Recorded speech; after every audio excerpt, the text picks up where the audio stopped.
الرحیم السلام علیکم۔ آج 5 جنوری بروز بدھ ہم بات کریں گے دو اہم ایشوز کے حوالے سے۔ بالآخر کفر ٹوٹا خدا خدا کر کے، اور آرمی نے آج کھل کر پوری قوم کو یہ بتا دیا ہے کہ نواز شریف کی ڈیل کی خبریں چلانے والے جھوٹے ہیں، یہ بے بنیاد خبریں ہیں، کوئی ڈیل کسی کو نہیں مل رہی، اور جو بیرون ملک بیٹھ کر پاکستان پر اور پاکستان کی سالمیت پر قوم اور اداروں کے درمیان خلا پیدا کرنا چاہتے ہیں، منہ توڑ جواب دیا ہے۔ آج 2022 کی پہلی پریس کانفرنس ہے، اور اس میں نہ صرف مسلم لیگ نون اور لفافہ خوروں کو منہ توڑ جواب دیا گیا ہے، وہیں پہ جن لوگوں کو یہ لگتا ہے کہ پاکستان افغان بارڈر پر لگنے والی باڑ کے معاملے سے پیچھے ہٹ جائے گا، اس پر بھی کھل کر آج D G I S P R نے اپنی سٹیٹمنٹ دے دی ہے۔ اور پھر جو یہ سوال پوچھنے والے تھے نواز شریف کا، کیسے ان کو ٹھنڈا کیا ہے D G I S P R نے، بڑی اہم تفصیلات ہیں، اور میں آج اسی پہ ہی آپ کو زیادہ ٹائم ہم اس کے اوپر بات کریں گے۔ اور 3 جو پوائنٹس آج D G I S P R کی آج کی جو بریفنگ ہے، پریس کانفرنس ہے، اس کے میں آپ کے ساتھ شیئر کروں گا۔ لیکن اس سے پہلے میں آپ کو بتاتا چلوں کہ نور مقدم قتل کیس میں آج سماعت ہوئی، اور نور مقدم قتل کیس وہ کیس ہے جب ایک خاتون کو ظلم کرتے ہوئے، زیادتی کرتے ہوئے، اور 3 دن حبس بے جا میں رکھنے کے بعد قتل کر دیا گیا تھا بے دردی سے، اور اس میں پورا جو گھر میں جتنے ملازمین تھے وہ سارے انوالو تھے۔ آج عدالت میں سماعت ہوئی، عطا ربانی صاحب ایڈیشنل سیشن جج صاحب ہیں، ان کی عدالت میں عدالت نے نور مقدم قتل کیس کی سماعت کے دوران ملزم کی میڈیکل بورڈ تشکیل دینے کی درخواست پر فیصلہ محفوظ کر لیا۔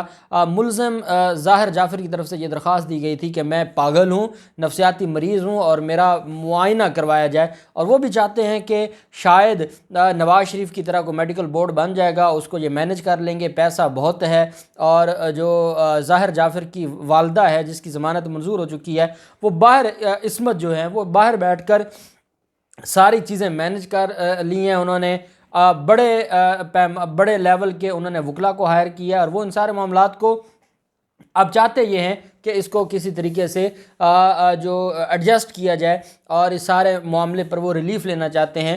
آج اس درخواست پر سماعت ہوئی، عدالت نے اپنا فیصلہ محفوظ کیا۔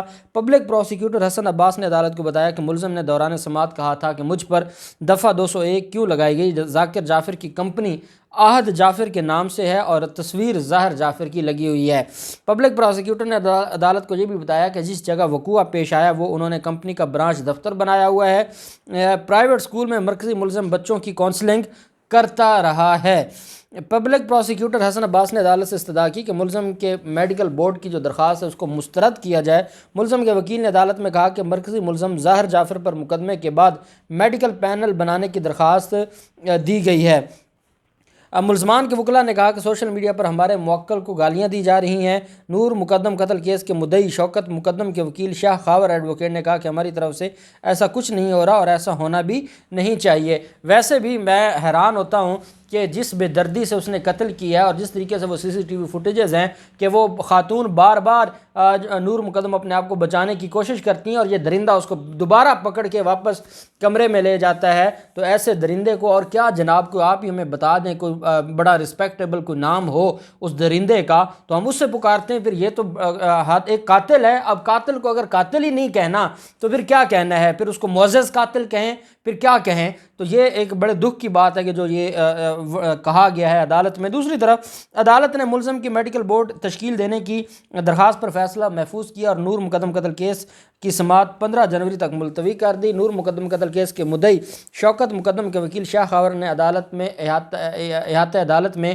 میڈیا سے گفتگو کی، اور انہوں نے بتایا کہ ملزمان کے وکلاء نے عدالت سے سی سی ٹی وی فوٹیج کو تفصیل سے دیکھنے کی استدعا کی، پھر انہوں نے خود یہ استدعا واپس لے لی۔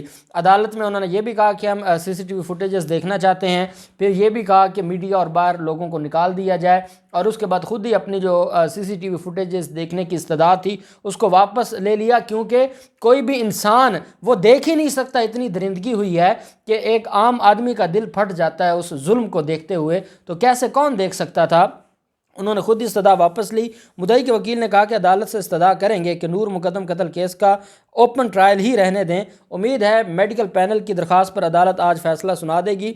ملزمان کے وکلاء پروفیشنل کام کر رہے ہیں، اور انہوں نے کہا کہ شاہ خاور ایڈوکیٹ نے یہ بھی کہا کہ سوشل میڈیا پر کسی وکیل کو گالی نہیں دینی چاہیے۔ نور مقدم قتل کیس بالکل ٹھیک سمت میں چل رہا ہے۔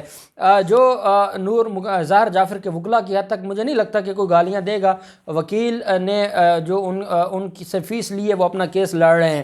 یہ ہر کسی کا ہوتا ہے، ہر انسان کو یہ چاہیے کہ وہ دیکھے کہ وہ قاتل کے ساتھ ہے، ظالم کے ساتھ ہے یا مظلوم کے ساتھ ہے۔ یہ ہر کسی کا ایک اللہ پاک نے ہر کسی کو ایک عقل دی ہے، ایک ضمیر دی ہے، یہ چیزیں ہیں۔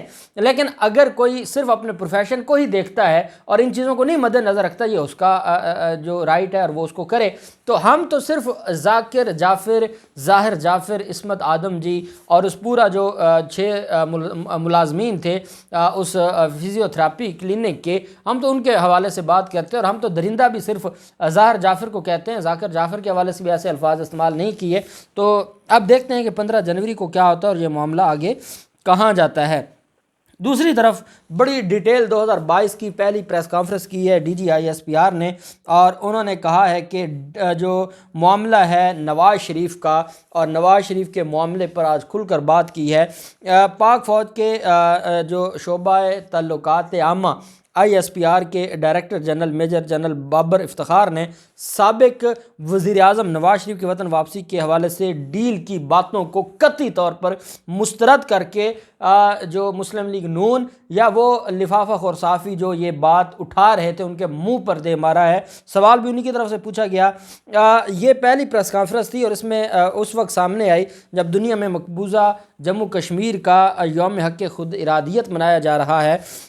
میجر جنرل بابر افتخار نے کہا کہ مقبوضہ کشمیر میں بھارتی مظالم سے، جو نواز شریف کا سوال پہ میں بعد میں آؤں گا، پہلے جو انٹرنیشنل 2 چیزوں کو ایک معاملہ جو کشمیر کا ہے اور ایک افغانستان کا، اس پر جو 2 اہم چیزیں بتائی ہیں DGISPR نے، وہ پہلے میں آپ کے ساتھ شیئر کرتا ہوں، اور پھر ہم نواز شریف کے اسپیسیفک سوال پہ آئیں گے اور پھر اس کا کیا جواب دیا گیا، اور پھر لندن میں بیٹھ کر جو ملک کے خلاف کارروائیاں کر رہے ہیں ان کے اوپر بھی بڑی ڈیٹیل بات کی ہے۔ انہوں نے کہا اپنی بھارتی فوج دہشت گردی کے نام پر مظلوم کشمیریوں کو شہید کر رہی ہے، جبکہ بھارت لائن آف کنٹرول کے ارد گرد بسنے والے لوگوں کو شہید کر چکا ہے۔ LOC پر پورا سال امن رہا۔ بھارت کے ساتھ جنگ بندی معاہدے کا سب سے بڑا فائدہ یہ تھا کہ وہاں رہنے والے مقامی لوگوں کی زندگیوں میں بہتری آئی، لیکن ساتھ ہی بھارتی فوجی قیادت کی جانب سے الزام تراشی اور بھارتی جھوٹا پروپیگنڈا مقبوضہ کشمیر میں مظالم سے توجہ ہٹانے کی مخصوص ایجنڈے کی طرف اشارہ کرتا ہے۔ انہوں نے کہا بھارت مقبوضہ کشمیر میں بدترین ریاستی مظالم سے توجہ ہٹانا چاہتا ہے، جبکہ اگست 2019 سے مقبوضہ کشمیر میں انسانی محاصرہ جاری ہے۔ انہوں نے کہا کہ بارڈر مینجمنٹ کے تحت پاک افغان بارڈر پر باڑ لگانے کا مقصد دونوں ممالک کی سرحدوں اور لوگوں کو محفوظ بنانا ہے۔ باڑ لگانے کا کام 94% مکمل ہو چکا ہے۔ یہ امن کی باڑ ہے جسے لگانے کے عمل میں ہمارے جوانوں کا خون شامل ہے، جس کو ہر صورت مکمل کیا جائے گا۔ جو سوال اٹھا رہے تھے، جن کو بڑی تکلیف تھی، جن کو یہ لگتا تھا کہ پاکستان اس معاملے سے پیچھے ہٹ جائے گا، بار بار وزارت خارجہ سے سوال پوچھا جاتا تھا، شاہ محمود قریشی سے سوال پوچھا جاتا تھا۔ DGISPR نے کہا ہے کہ یہ باڑ امن کی باڑ ہے اور اس میں ہمارے جوانوں کا خون شامل ہے، اور ہم اس باڑ سے پیچھے نہیں ہٹیں گے، ہم اس کو مکمل کریں گے۔ بس اس پر بات اب ختم ہونی چاہیے، جتنی کلیئر آج DGISPR کی طرف سے سٹیٹمنٹ آئی ہے۔ پھر انہوں نے کہا کہ مغربی سطح پر 2021 میں صورتحال تشویشناک رہی۔ افغانستان سے غیر ملکی افواج کے انخلاء کی وجہ سے وہاں پر معاملات جو رہے اس کو انہوں نے کہا کہ ہم نے بہتر کرنے کی کوشش کی۔ ساتھ یہ کہا کہ نیشنل ایکشن پلان کے تحت دہشت گردی کے خلاف مؤثر کارروائیاں کی گئیں۔ 78 تنظیموں کے خلاف ایکشن لیا گیا، جن میں تھریٹ الرٹ کی صورت میں حملے روکنے میں 70% کامیابی ملی۔ انہوں نے کہا کہ کراچی میں دہشت گردی اور ٹارگٹ کلنگ میں نمایاں کمی آئی۔ 2014 میں کراچی ورلڈ کرائم انڈیکس میں 6 نمبر پر تھا، آج کراچی ورلڈ کرائم انڈیکس میں 129ویں نمبر پر ہے، جو سب سے بڑی کامیابی ہے ہمارے اداروں کی۔ انہوں نے کہا کہ کچھ عرصے سے پاکستان کے خلاف ایک مہم چلائی جا رہی ہے، یہ منظم مہم ہے۔ اس مہم کا مقصد عوام اور ریاست کے درمیان دوریاں اور خلیج پیدا کرنا ہے۔ دیکھیں، عوام اور ریاست کے درمیان جو خلا ہے، ریاست سے مراد ادارے ہیں، یہ مہم کون چلا رہا ہے؟ یہ مہم باقی تو چلائیں گے ہی چلائیں گے، دشمن تو چلائے گا، وہ تو ڈائریکٹ ریاست کے اوپر حملہ کرتا ہے، لیکن عوام اور اداروں، عوام اور ریاست کے درمیان دوریاں پیدا کرنے والے وہ یہی مافیاز ہیں جو صبح و شام میں نظر آتے ہیں۔ انہوں نے کہا کہ شر پسند لوگ بیرون ملک بیٹھ کر ہیں، وہ پاکستانی شر پسند ہیں، انتہا پسند ہیں، بیرون ملک بیٹھ کر ملک کے خلاف جھوٹی مہم چلا رہے ہیں۔ شر پسند عناصر پہلے بھی ناکام ہوئے، آئندہ بھی ناکام ہوں گا۔ ہم ان عناصر کے جو مذموم عزائم اور مقاصد ہیں ان سے بخوبی آگاہ ہیں اور ان کے لنک سے بھی باخبر ہیں، اور ہم جانتے ہیں کہ یہ جو سارا معاملہ ہے یہ کہاں سے شروع ہو رہا ہے۔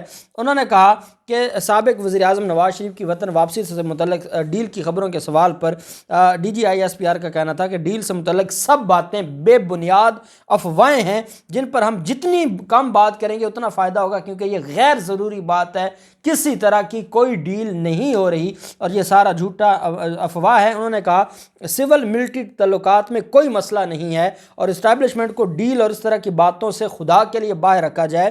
ڈیل کے حوالے سے باتیں من گھڑت اور کیاس ارائیاں ہیں۔ انہوں نے کہا کہ ڈیل کی باتیں کرنے والوں سے پوچھا جائے کہ کون ڈیل کار ہے، کسی کا تو نام بتائیں، بے شرمی سے صرف جھوٹے الزام لگا دیتے ہیں اور آپ ڈیل کی باتیں کر دیتے ہیں، کوئی تو بتائیں کون ڈیل کر رہا ہے۔